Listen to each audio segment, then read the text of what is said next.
Great to be here. Well, I have a really good story for you.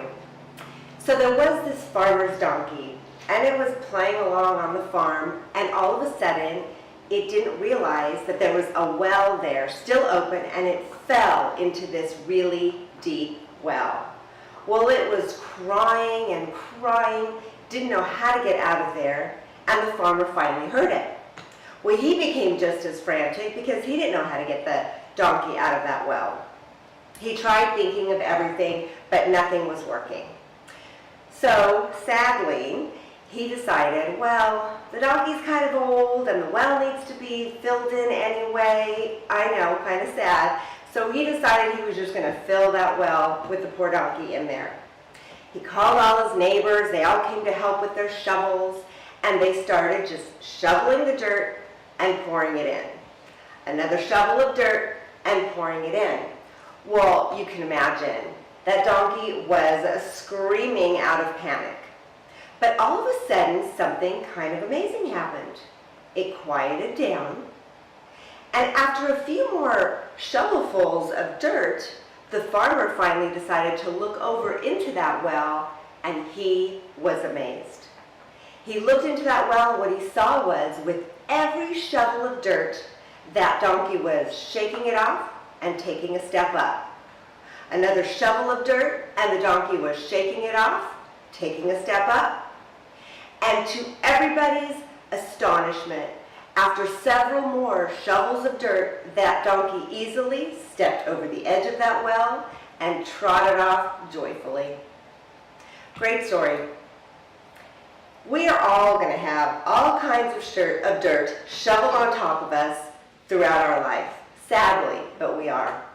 And some of you know what I'm talking about. Some of you may have even had worse shoveled on top of you. I know I've had at times.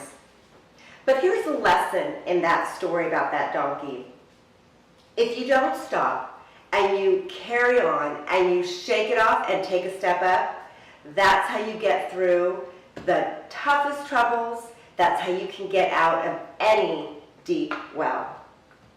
So what we're going to do today is I'm going to show you some strategies so that you will know how to always shake it off, take a step up into the light that really could be the life you dream of. You will learn how to actively take control of your life so you are no longer at the mercy of whatever life dumps on you, whatever dirt gets tossed your way, whatever curveballs are sent to you. You will know how to handle those and how to elevate your life into the epic life that it really can be, where you enjoy your life to the fullest with passion and purpose. Today, I'm going to share with you some proven but simple tools and strategies to help you so that you are no longer at the mercy of whatever life throws at you, whatever it dumps on you, or at the mercy of others. I'm going to show you today 3 really effective steps for you to figure out what your site study is. We'll look at what matters to you, what's important, what you want in your life, and what might no longer be serving you. 2, we'll look at your history. What decisions are you making that might be sabotaging exactly what you want? And 3, we will look at a direct action plan, a blueprint for you to achieve that epic life you are looking for. In essence, I will reveal to you how you can ignite that fiery passion in not only your work, but relationship as well. So we've been talking about how an architectural design for your life is what you need to succeed in creating the epic life that you desire today. But how did I come to this realization of this architectural method as the answer? Well, let's go back to the beginning a bit. So it was 1999, and I, at that point, had my life, what I thought was a perfect life. I had my 2 young kids, I had been married for 12 years, life looked good. But on that day, December 15th, 1999, everything shifted. I remember going into the garage to get something from the garage, and there was my husband of 12 years in the car, and that look on his face said volumes. It spoke of some serious problem in our marriage. The minute I saw that look, I knew something was wrong. And I'm sure many of you have felt that or been in that situation. Not a good moment. After that, what followed was a bunch of deceit, lies, trying to figure out where the truth was in our marriage. And that soon ended up in it just crumbling. And I remember literally crumpled up on the floor in the kitchen, just devastated. I never saw this coming. I didn't know how I was going to pick up the pieces for myself and for that of my 2 young kids. Life literally had just given me the biggest curveball. And I looked to everything to try to patch it up and fix it. I looked to self-help books. I figured out I was from Venus, not Mars. I read every self-help book. I went to therapists. My friends and family were a huge source of support. But nothing was quite working until I stopped looking outward and I looked inward to what I knew best, and that's architecture. And what I learned was something really powerful. I learned that through architecture, through the architectural method that I developed, I was able to take steps to stop reacting to life, taking those same letters and scrambling them around from reacting to creating my life. And that made all the difference in the world. I was able to learn from the architectural method that I developed that it holds answers to give us that power and sense of purpose to create a life where you are in control of it, you go after what it is that you want, and you make it the life that you want to live. Because I say this all the time, there's only one life to live that you have, and it better be spectacular. So this is the way to get there. And we're going to go right through, dive right into this architectural method with our very first step, site study. So let's get into step number 1 of this architectural method for your life design. Step 1 is site study. So as an architect, whenever I get a new project, the very first thing I do is I go to that site to evaluate it, to see what's there. I'm going to take a look at 3 things. One is I'm looking at what is a feature on this site that is fantastic, right? That's great, that you see it and it's a wow. Like, for example, a beautiful ocean view. That's something that as an architect, I want to design a house that really emphasizes that view, that captures that view. So those are features that are fantastic, and I want to hang on to those in the design. And there will be features in your life design that you want to hang on to, that are things that matter to you, that bring you joy, bring you happiness.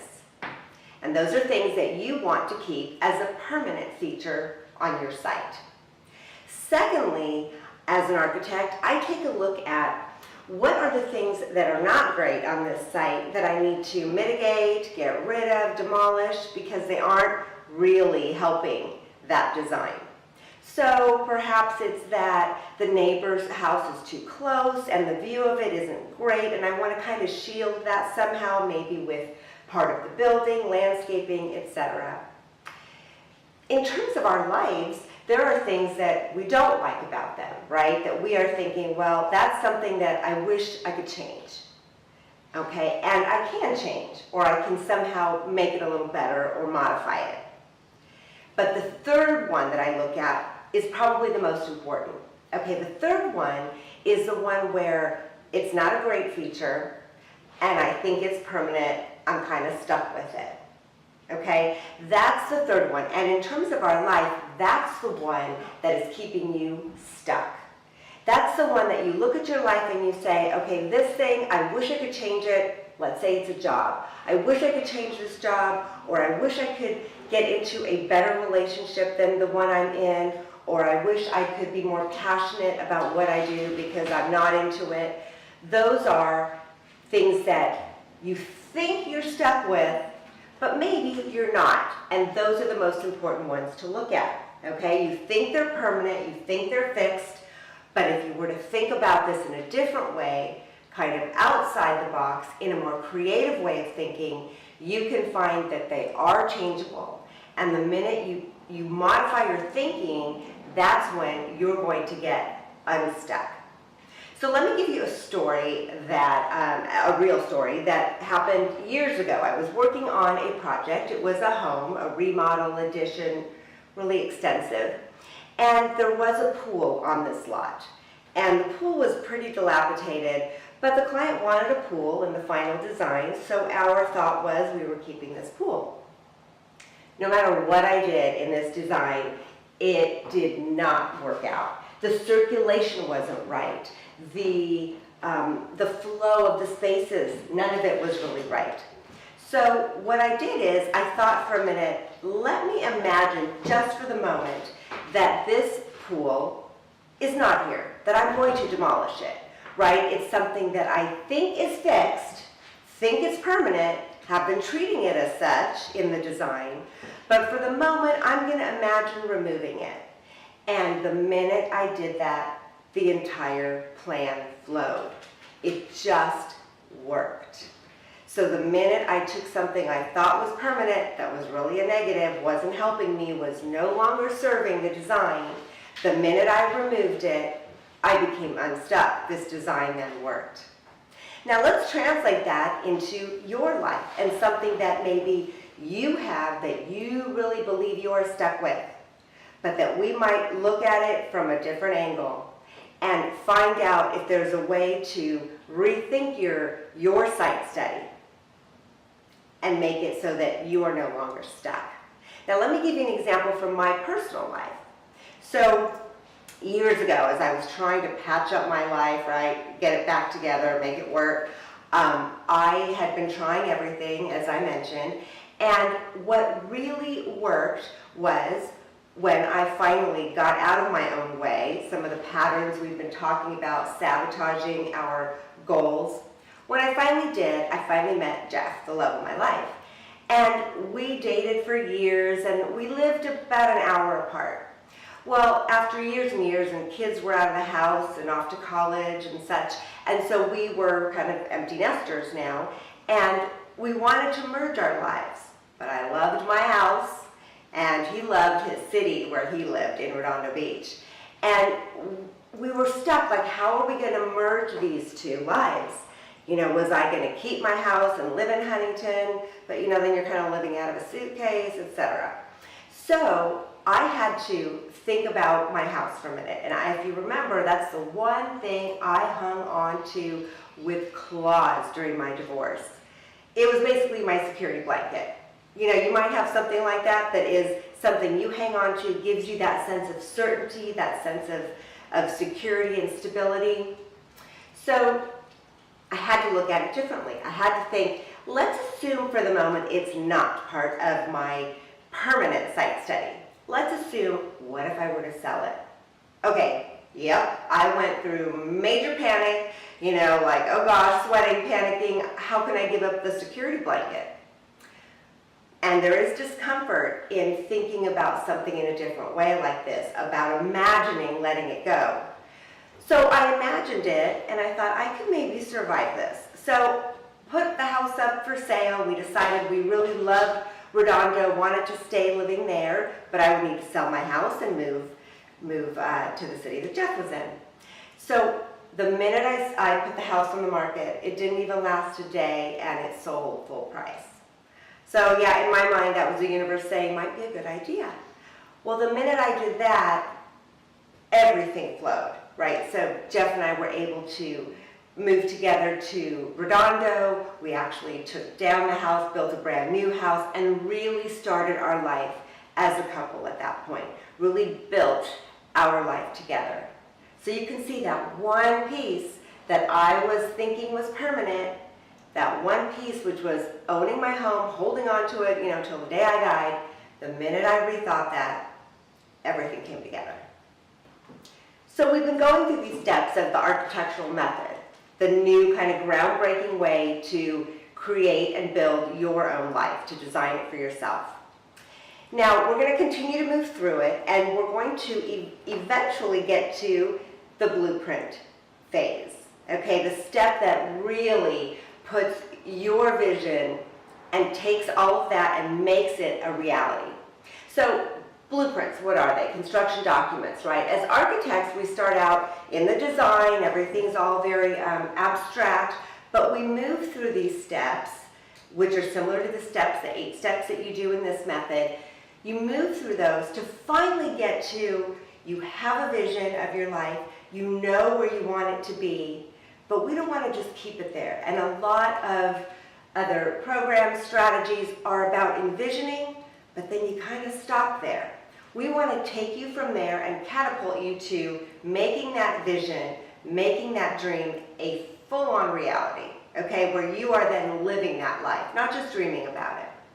Because construction drawings are basically the instruction manual, right, the meticulous, precise drawings that really tell a contractor how they're going to assemble and build this house or building. So we're going to get to that soon here, and we're going to get to where you're going to create action steps with timelines to really pin down your construction document, pin down your instruction manual, how to get you to that life that you want. Now I know some of you are thinking, okay, it's not possible. Life has thrown so much at me. I can't even begin to pull this together. I can't see how I can go from here to there. And I understand that. There are many points in our life where we just feel overwhelmed and like we're in that deep, deep well with no way out. But let's think about that donkey for a minute. No matter how much dirt kept being thrown on him, even when he was panicking, he realized that not stopping, shaking that off, taking a step up was what got him out on top. And no matter how much dirt was on him, he came out on top and out into the farmland where he wanted to be. So the same can happen for you, and maybe you will see, you just might see that if you feel like you've hit rock bottom might just be the most stable foundation upon which to build.